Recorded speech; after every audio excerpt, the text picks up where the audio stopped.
Okay,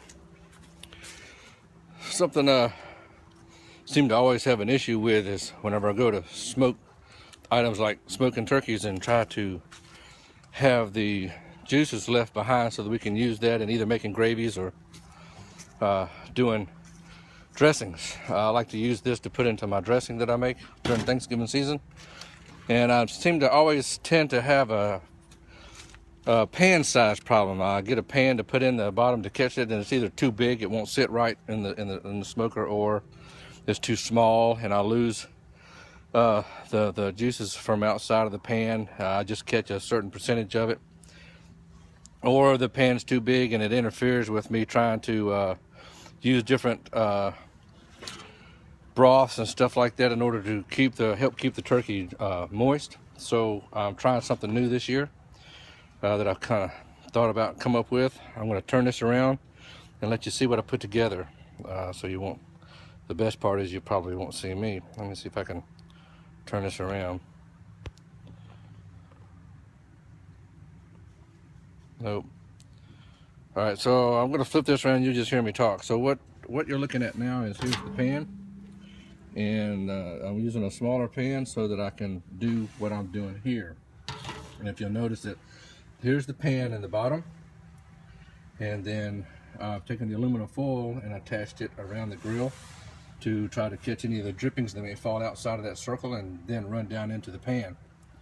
What I'm going to do over here is I've got charcoal that's in the firebox for now to get everything warmed up and hot, and I'm going to start putting hickory wood on it from that.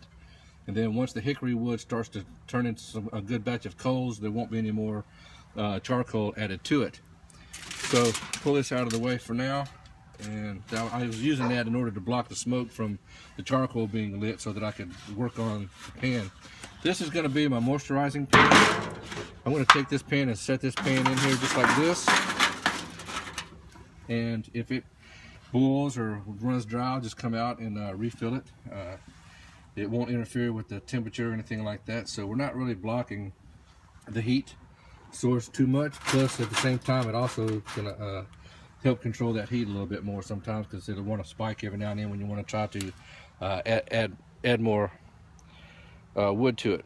So this is basically it. As you can see the four walls attached to it, and then the firebox there.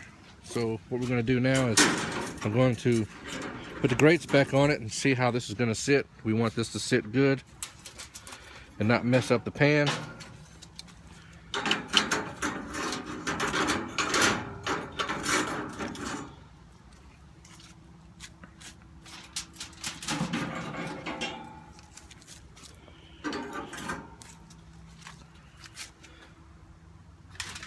Try to set the grates away from the fire as much as possible. Push it pretty much all the way to the far side of the box.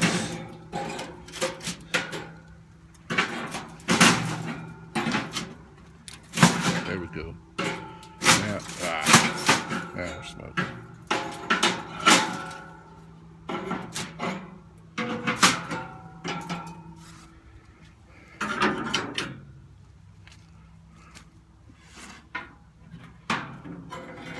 There's my baby.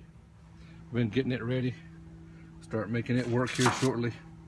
All right, so now we've got the grates on. Turkey will be sitting right above this area right here. Anywhere in that area should be fine, because it should run everything into the pan. It'll keep everything away from the heat. So I'm gonna go get the bird ready, and as we begin to start making a collection and see how this works out, I'll get back with you and we'll add to it. All right, thanks.